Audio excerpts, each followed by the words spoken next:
Jaha Bhagavata Pada Vaisnavera Stane Anta Asrayakara Chaitanya Charane. Pelayanan bakti ini kita akan mencapai pada personal Subhanahu wa Ta'ala yang pulang ke dunia rohani. In full devotion and love as eternal servitor of the Lord. Jadi pulang ke dunia rohani di sana kita untuk apa? Bukan jalan-jalan, ya. Tapi mengembangkan cinta bakti rohani sebagai pelayan kekal dari Krishna. Itu posisi kita. Jadi kita melakukan pelayanan bakti di dunia materi ini adalah sebagai pelatihan, pembelajaran kita, sampai kita bisa melaksanakan bakti yang murni, ya, dan bakti yang murni itu nantinya kita lakukan lebih lanjut di dunia rohani. So in this material world, we are trained, to perform this devotional service. Yeah. When we are qualified, then we go back home to Godhead, and we will do again our devotional service, loving devotional service to spiritual in the spiritual world. Yeah.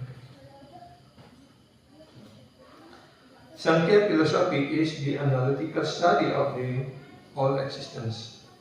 Dan filsafat Sankhya itu adalah merupakan, ya, pembelajaran secara analitis, ya, akan untuk menjelaskan segala kehidupan ataupun eksistensi di dunia materi ini. One has to understand everything by examining its nature and characteristic. Ya. Kita hendaknya mengerti segala sesuatu itu dengan mengujinya, ya, sifat-sifat dan karakter ataupun ciri-ciri tertentu. This is called acquirement of knowledge. Inilah yang dimaksud kenapa kita perlu memiliki pengetahuan, supaya kita mengerti, ya, apa dan siapa, untuk apa kita melakukan dan untuk apa kita mempelajari dan sebagainya. Bagaimana sifat-sifat dan sesuatu itu, ya, apa manfaatnya dan sebagainya. But one should not simply acquire knowledge without reaching the goal of life or the basic principle of acquiring knowledge. Ya. Tetapi seseorang hendaknya jangan hanya berusaha untuk mendapatkan menguasai pengetahuan, ya, tanpa mencapai apa yang menjadi tujuan pengetahuan itu. Ya, seperti kita ada yang belajar di kedokteran, fakultas hukum, ataupun ilmu agama dan sebagainya. Dan setelah kita tamat itu, kalau kita tidak mempraktikkan ilmu itu sesuai dengan bagiannya, untuk apa kita belajar begitu? Sama seperti saya dulu kuliah di fakultas hukum, kemudian ikut Saran Krishna, ya, kemudian mandat karena sebenarnya pada bagian pertama itu saya sudah semua teori sudah selesai, tinggal menyusun skripsi saja. Begitu kenal Saran Krishna kita lupa semuanya, ya, bahkan mengingat dari kuliah gitu. Karena Saran Krishna ini jauh lebih asik, ya, lebih menarik begitu. Tapi setelah kemudian ada masalah dan kita, ya, dilarang dan sebagainya, kita kembali ke keluarga dan kemudian lagi melanjutkan. Untungnya dosen-dosen itu baik hati pada saya, diizinkan untuk melanjutkan, tidak usah mengulang dari awal, lanjutkan, selesaikan skripsi saja gitu. Itu baiknya mereka, karena saya juga aktivis waktu mahasiswa, ya. Dan kemudian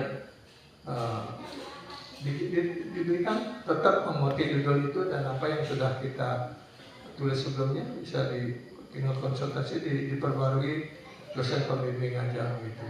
Tapi karena sudah kemudian ada pembaruan sistem dan sistem lama ke sistem baru, maka harus menempuh beberapa mata kuliah lagi, dan akhirnya bisa selesai. Dan sudah selesai, ya, tidak pernah dipraktikkan gitu, ya. So what is the use? Apa manfaatnya?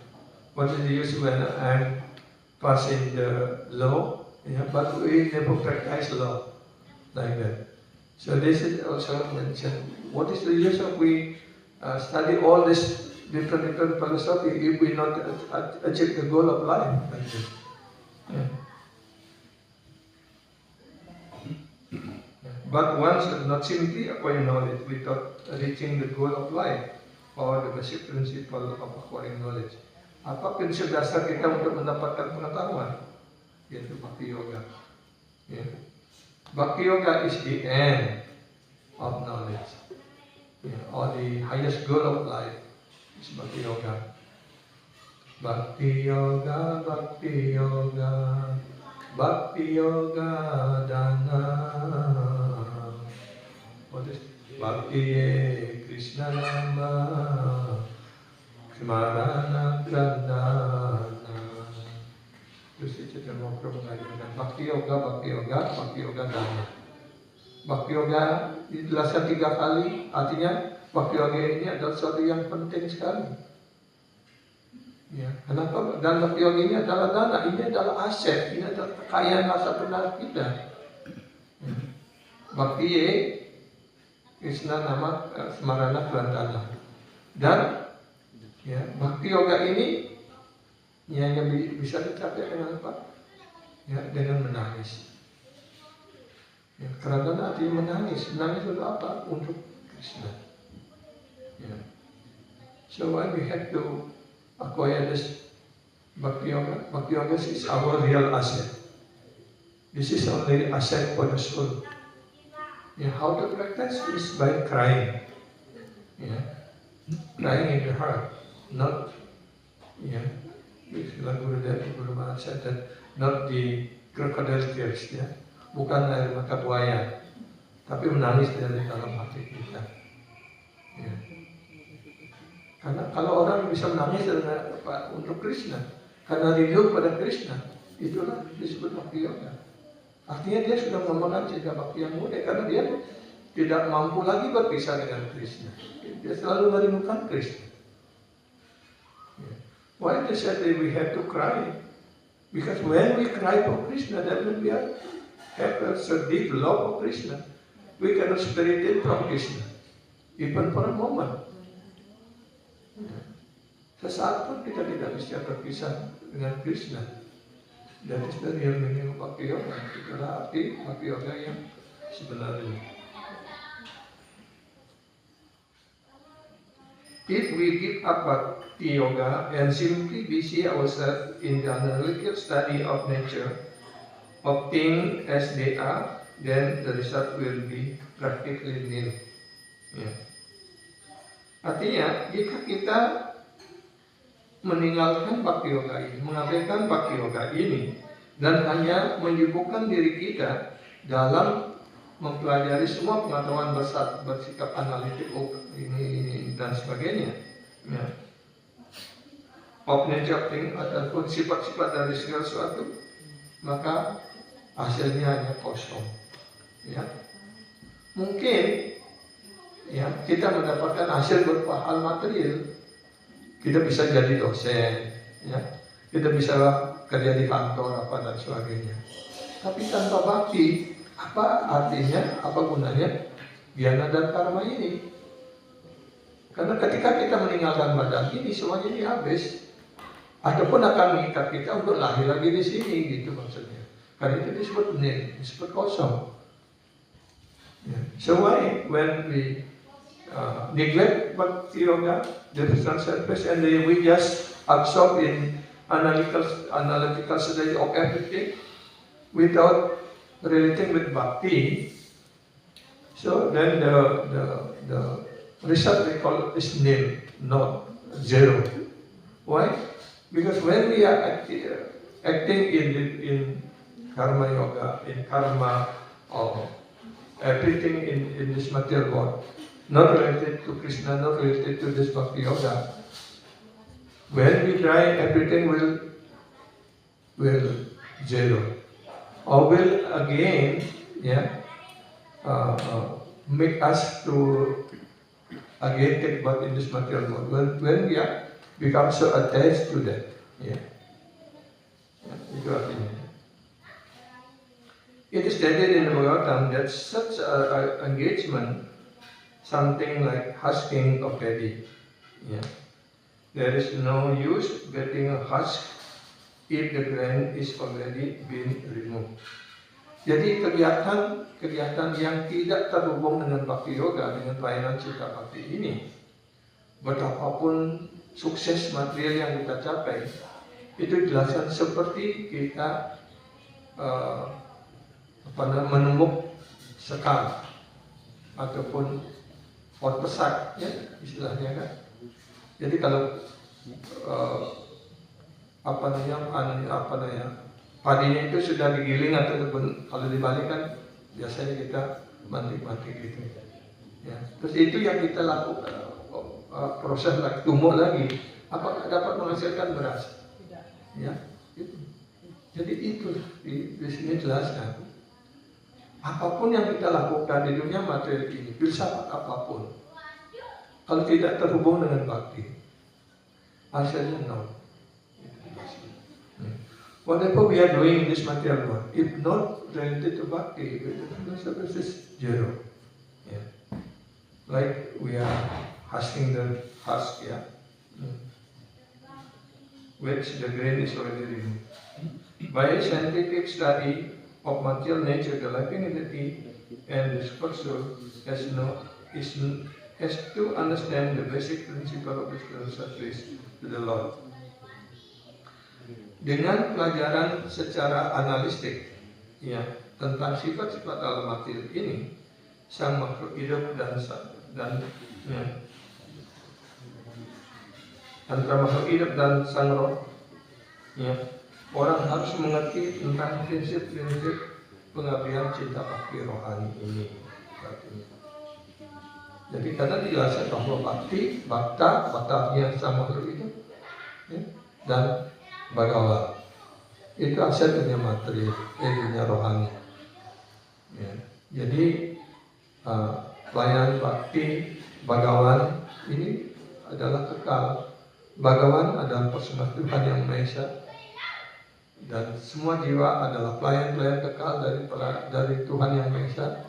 Dan bakti itu adalah kegiatan daripada sang roh untuk menjadi pelayan dan melayani. Tugas pelayan apa? Melayani Krishna, melayani Tuhan. Itulah kedudukan dasar kita. Ketika kita bisa menyibukkan diri kita di dalam, ya, garis ini, maka itulah kesuksesan hidup kita sebagai manusia. Ya.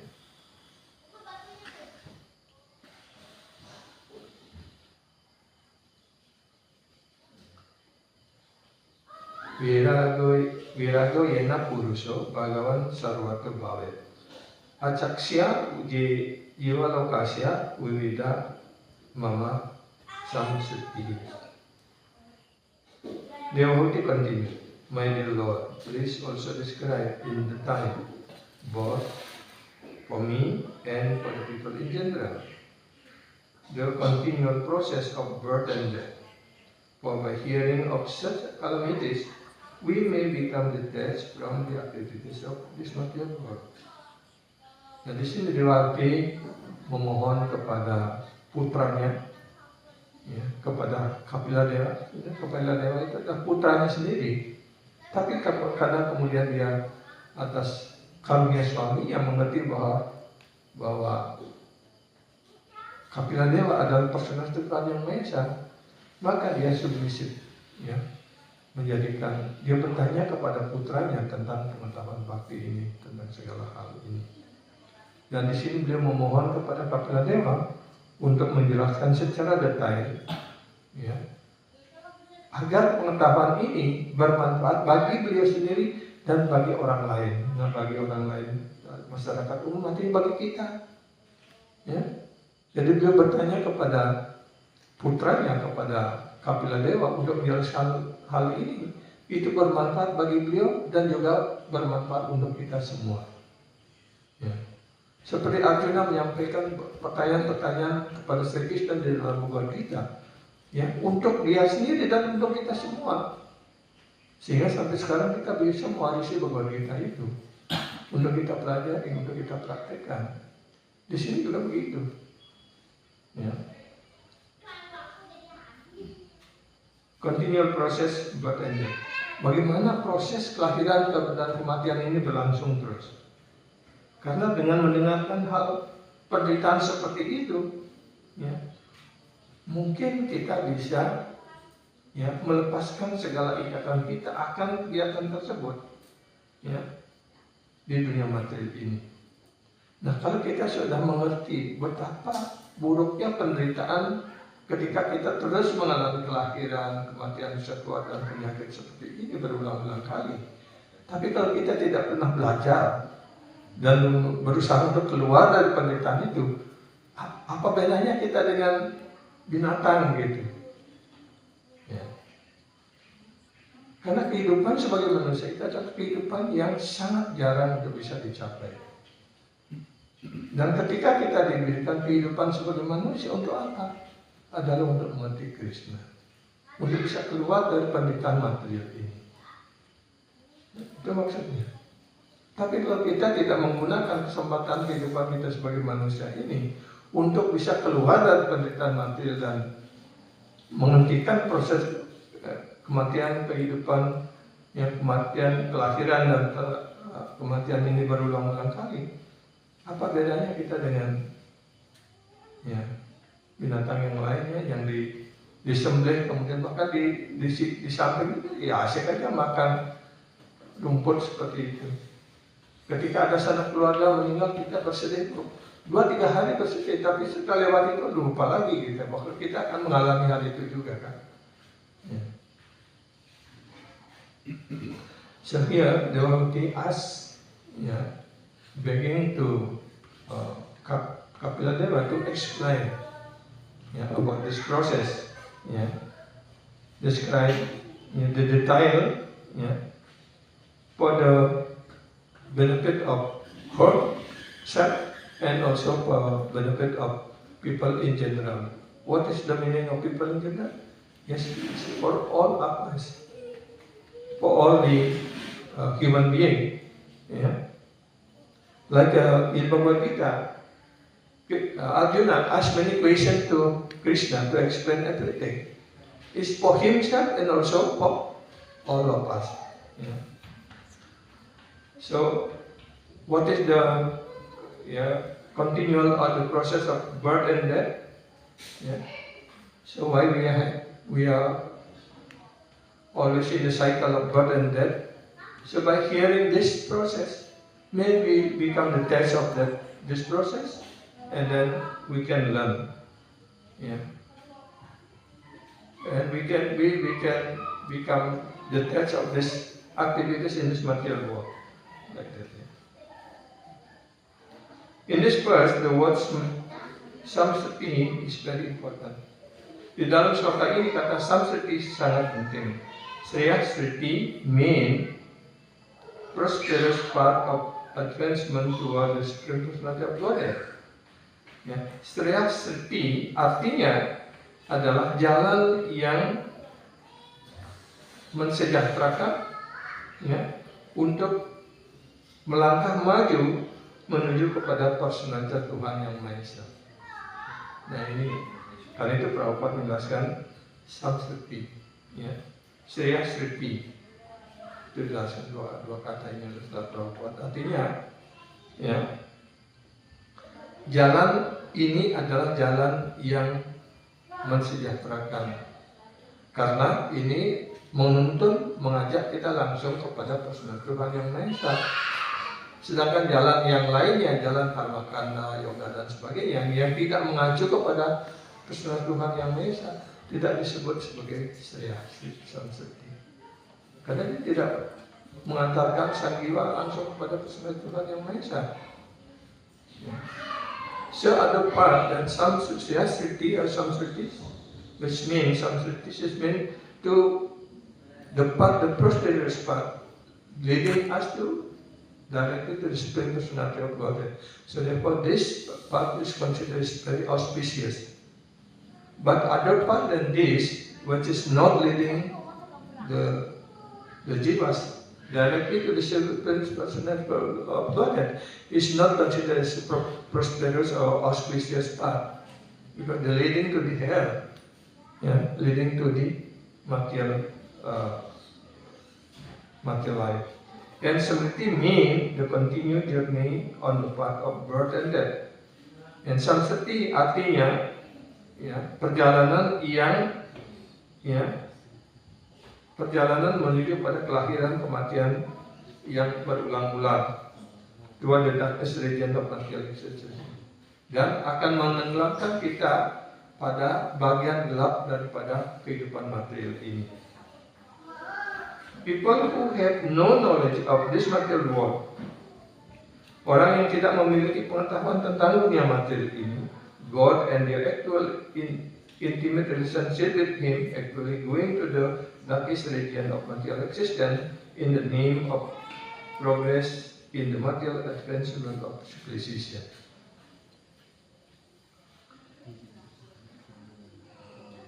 Orang-orang yang tidak memiliki pengetahuan tentang pengetahuan dunia material ini, tentang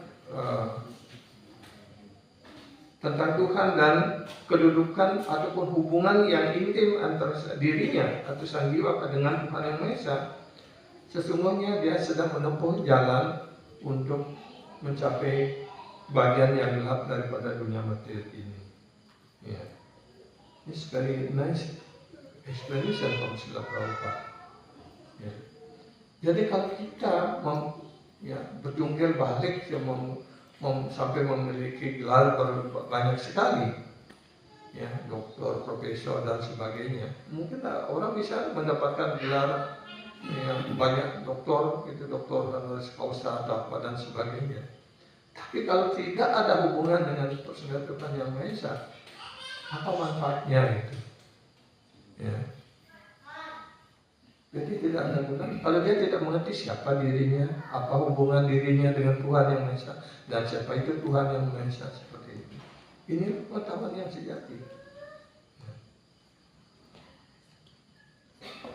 To enter to the darkest region of material existence mean to enter to the species of other human species. Masuk ke dalam bagian gelap daripada dunia material ini artinya kita akan mendapatkan badan-badan yang lebih rendah dari kehidupan manusia. Ignorant men do not know that after this life they are completely under the grip of material nature and will be offered a life which may not be very congenial. Orang-orang yang kurang pengetahuan, orang bodoh, tidak mengerti bahwa kehidupan ini, setelah kehidupan ini, yang mereka sepenuhnya di bawah kendali sifat alam material ini akan diberikan kehidupan yang tidak cocok ataupun yang sangat menyedihkan. Grip of material, not very congenial. Tentu saja tidak menyenangkan begitu. Kalau kita menurut pandangan kita, kehidupan sebagai babi ataupun makhluk-makhluk yang rendah, kan sangat menjijikkan, apalagi dalam kehidupan sebagai ulat, wong dan sebagainya. Kita melihat saja sudah ngeri kan. Bisa saja sang roh itu masuk dalam badan seperti itu sesuai dengan karmanya begitu. So here, Prabhupada described that if we are not dedicating our life in the personal service, and we have become so gross in this material life, then accordingly Supreme Lord will give us the body or the life means is not very congenial, not very pleasing to us. Like when the soul enters into the body of worm, or in Bali we call gong. It's a very it's a kind of creature, but it's very attractive skin and some air like that. But if we touch, we have become very itching like that. Why they enter that kind of body? Because of their karma. Yeah. So for us, that kind of body is very, not very pleasing. Yeah. Even when the soul in that kind of body, they are enjoying. Yeah. Seperti ketika orang mendapatkan badan sebagai babi, mereka makan kotoran menikmati sekali, tapi bagi kita kan sangat menjijikkan begitu kan. Ya. Karena kita di bawah pengaruh tiga sifat alam, maka kita menikmati seperti itu. How a living entity get different kind of bodies will be explained in the next chapter. Bagaimana sang roh, sang makhluk hidup ini mendapat berbagai macam jenis badan yang berbeda akan dijelaskan dalam bab berikutnya. This continual change of bodies in birth and death is called samsara. Jadi kita mengalami kelahiran dan kematian dalam berbagai macam badan yang berbeda-beda ini, inilah yang disebut dengan samsara. Yang di Bali samsara itu gitu. Ya, artinya kita sangat menderita. Ya. Dewa Buddha request Her Glorious Son Kapila Muni to explain about this continued journey to impress upon the conditioned soul that they are undergoing the path of degradation by not understanding the path of bhakti or the personal service. Jadi Prabhupada di sini menjelaskan kenapa Dewa Buddha ingin mendapatkan penjelasan tentang ini. Karena beliau adalah seorang Vaishnava.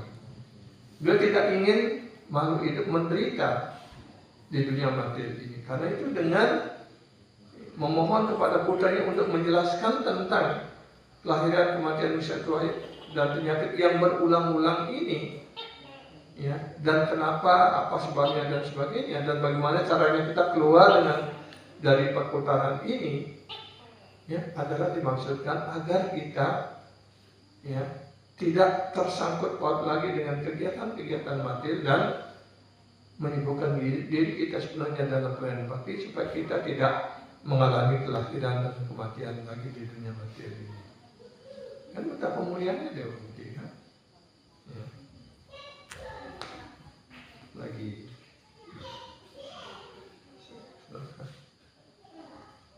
Kalesya varau rupasya paresamca parasyate swarupam vata kurvanti yadetaku salam jana.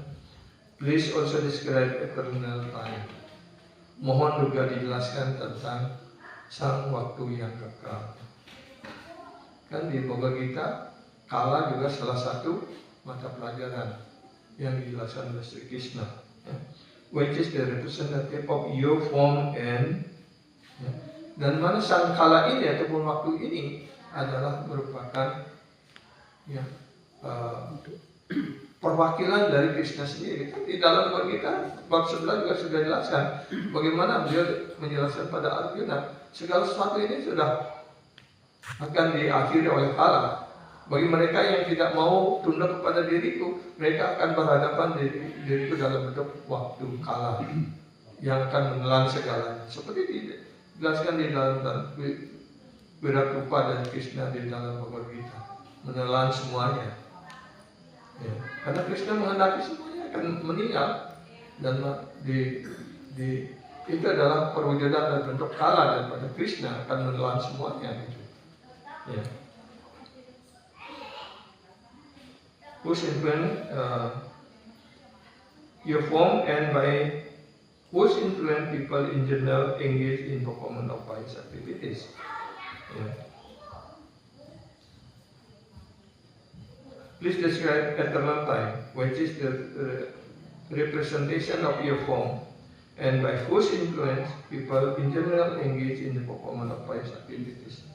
Jadi diharapkan dengan mengerti bahwa Krishna adalah juga, karena itu kita di umat Hindu khususnya di Bali, di Indonesia, kita mencaru, ya, Tuan Caru kan sering Betara Kala.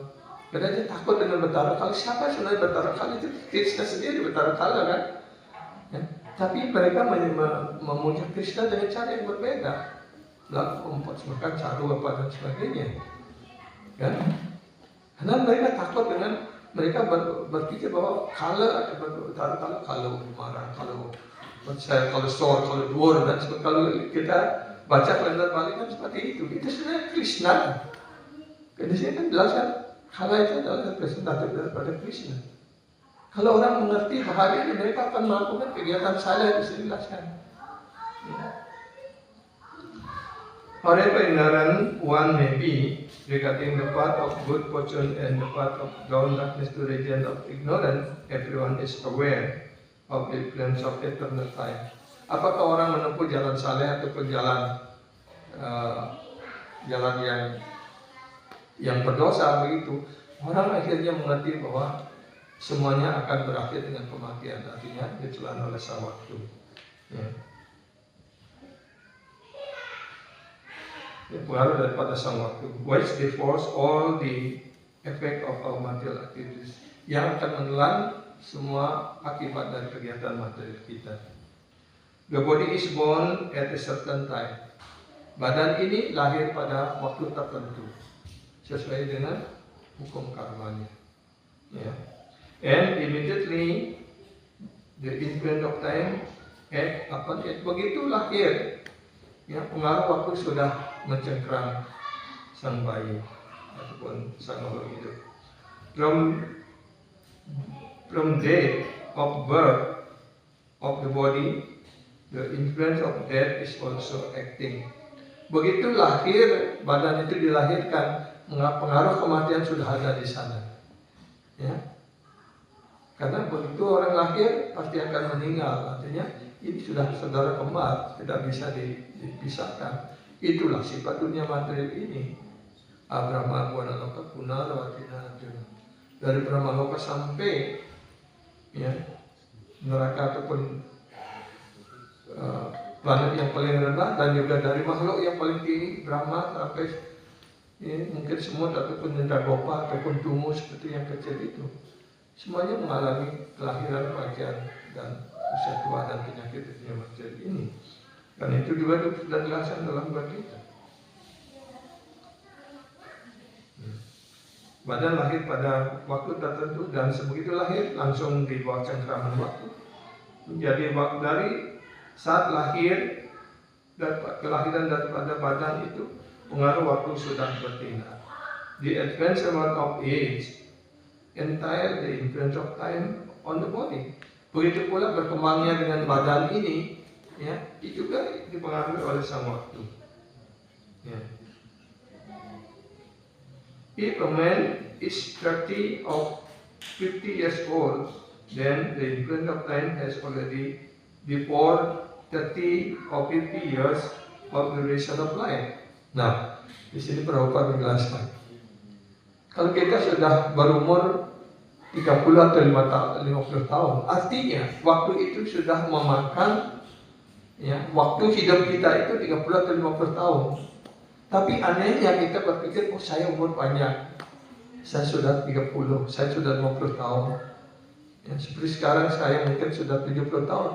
Oh kita bilang, oh saya umur saya panjang sekali. Padahal sesungguhnya Krishna waktu ini sudah 70 tahun memakan usia kita. Berapa tahun lagi masih tersisa gitu. Masih kita tidak menyadari. Yeah. So this is a very nice experience. When we counting our time, our age, maybe now our age is 30, 40 or 50 like that. We're thinking that, oh, we already have a long life, already 50 or 60 years like that. But actually, this time already consumed, yeah, the part of our life. If we have, our life is maybe 60 or 70, then this time already consumed our time 30 years. Then what is left? Another 10 years or another 30 years like that. That means we are near to death. This is not understanding by people in general, but still they are very, trying to enjoy this life. Masih tetap orang tidak mengerti dan berpikir, oh, Bahkan orang yang punya usaha ataupun punya rencana besar, oh Tuhan dokter, bantu saya ini perempuan menjelaskan seperti itu. Ya, berikan saya waktu 2 hari saja supaya saya bisa menyelesaikan menandatangani kontrak ini, untung saya seperti itu. Dokter akan mengatakan, bahkan saya tidak bisa memberikan tambahan waktu 1 detik pun seperti itu. Ya. Kalau sudah waktunya kita akan dicabut, ya dicabut. Dan juga sudah sering diceritakan bahwa sebelum kita mengakhiri hidup ini, Yamada sudah berulang kali mengirim surat peringatan. Ya, pokoknya dengan gigi kita makin banyak yang rontok, ya mata kita mulai kabur, ya kita mulai sakit-sakitan, sakit pinggang, sakit lutut, bisa berjalan saja tidak bisa seperti itu. Artinya Yamara sudah mengirim peringatan bahwa kita akan mendekati waktu ajal kita. Ya, kemudian badan kita ya, banyak sekali menderita sakit ini, sakit itu dan sebagainya. Ya, ada kanker dan sebagainya. Masih juga belum sadar gitu. Ya. Betapa menyedihkan keadaan ini. Everyone is conscious of the last stage of life. Semua orang menyadari pasti akan menghadapi saat akhir kehidupannya. When he will meet the cruel end of death. Kapan dia akan menghadapi tangan kematian yang sangat kejam. Ya. Kematian itu kejam apa enggak? Iya. Tanpa peringatan, tanpa apa. Ya. But some consider the age and circumstance concern themselves with the influence of time and those engaged in vice activities so that they, in the future, they will not be put into the long-term rate of animal and species. Ya, kenapa Dewa Huti ingin putranya menjelaskan hal ini? Supaya dengan mengetahui hal ini, orang paling tidak dia dapat melakukan kegiatan saleh. Ya, sehingga dalam kehidupan berikutnya mereka tidak merosot dalam jenis-jenis kehidupan yang lebih rendah. Itu maksudnya. Tapi berapa orang sih sadarkan itu? Karena itu kita harus perlu menjelaskan hal ini pada masyarakat supaya mereka melakukan kegiatan saleh, bukan kegiatan jahat begitu. Ya. Karena mereka tidak mengerti setelah meninggal, pragat mana urusannya gitu. Mana yang mau meninggal, dia mau apa nanggung, mau meroras, mau meninggal di sana ini itu. Tapi dia sudah jadi dewa. Terus bagaimana hukum karma itu? Bisakah kita menghindari hukum karma? Hah? Ya.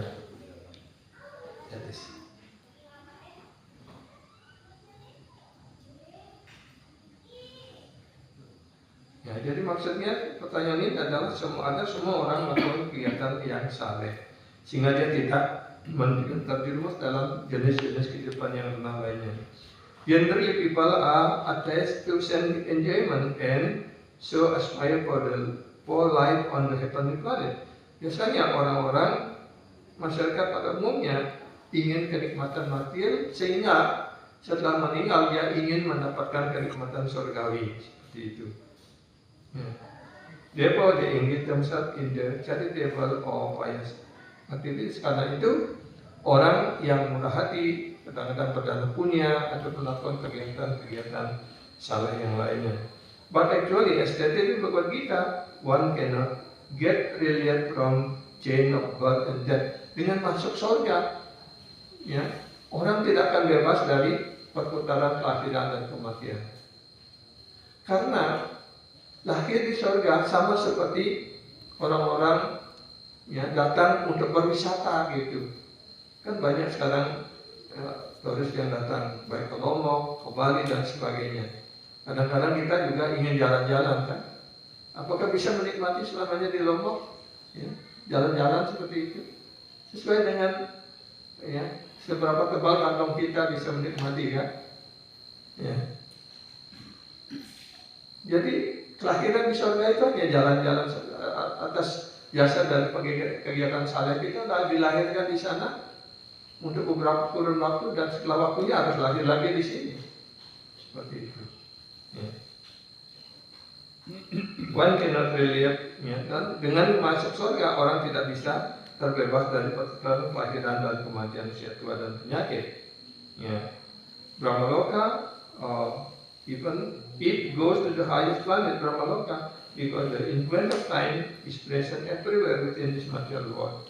In the spiritual world, however, the time factor has no influence. Bahkan kalau seorang dilahirkan di Brahmaloka, yang dikatakan sebagai planet tertinggi di dunia material ini, pengaruh waktu masih ada di sana. Ya. Jadi orang akan mengakhiri hidupnya juga sesuai dengan kurun waktunya. Kecuali di dunia rohani tidak ada pengaruh waktu di sana. Itu. Ya. Jadi ini sudah dari jam 8:30 kita akan akhiri sampai di sini. Oh ya, 10. Ya. Besok kita lanjutkan ini ya. Dan ada mungkin satu sloka lagi pertanyaan dari Dewa Mukti, dan selanjutnya kita akan membaca jawaban dari Sri Kapila Dewa tentang proses pelayanan bakti ini. Ya. Jadi demikian. Apa ada pertanyaan? Kali ini sudah jam 9:10, mungkin pertanyaannya disimpan dulu. Besok juga bisa sampaikan ya. Ya, terima kasih atas perhatian Prabu dan Bapak Ibu semuanya. Semoga bisa lebih semangat lagi dalam bakti. Ya, dan saat ini His Holiness Kapitana Swami, His Holiness Rabi Swami sedang ada di Bali. Kalau Prabu ingin, coba undang beliau supaya datang. Apakah His Holiness Kapitana Swami atau Rabi Swami berkenan datang supaya jemaat di sini lebih bersemangat ya. Kalau diundang mungkin beliau berkenan untuk datang. Kalau para penyembah di sini bersemangat untuk mendapatkan pergaulan beliau, pasti mau. Jadi sekali lagi demikian perubahan tadi yang sampaikan. Kita jumpa lagi besok pagi. Hari kita Simat Bogata mau Puranati. Jaya Sila Prabhupati, Sila Guru Deki. Segala pujian pada semua yang hadir malam. Segala pujian pada Sri Guru dan Sri Gaurang Nabi Teka Ulu Premanandi Hari Guru.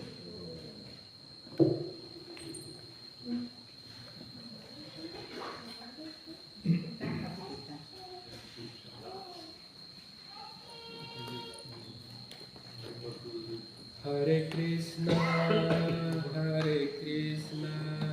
Krishna Krishna, Hare Rama, Hare Rama, Hare Rama,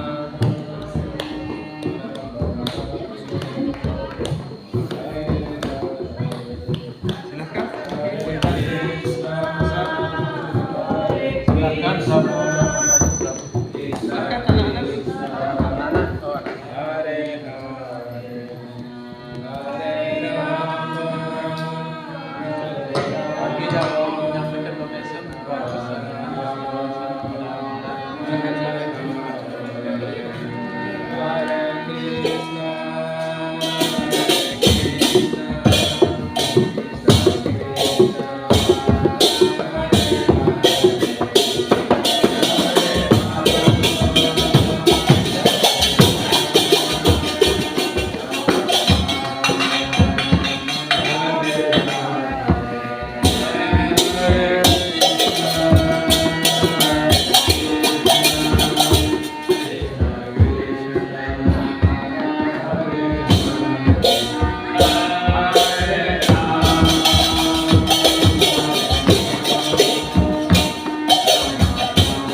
Let me use.